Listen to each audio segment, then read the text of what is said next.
Daripada jauh korang nampak tak warna apa ni? Tapi kalau daripada dekat, dia dah level-level warna coklat ke apa. Entah apa colour lah.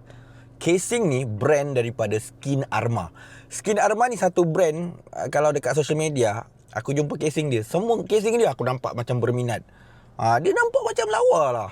Lepas tu daripada design lawa dia tu, bila korang kena buka dulu kan, korang rasa ni, okay, aku rasa kan, bila korang pegang, korang akan terus rasa satu benda yang premium. Harga dia pula tak mahal. Premium bukan harga 199 macam dekat Play Store pula, dekat Apple Store tu.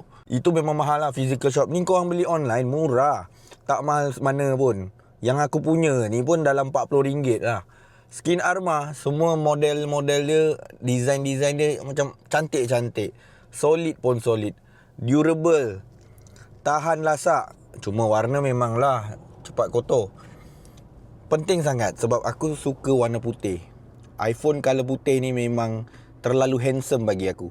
Jadi casing ni sangat penting. Tapi bingai juga kau nak cantik, nampak handsome, kau tutup dekat sini dah. Baik beli colour biasa Kenapa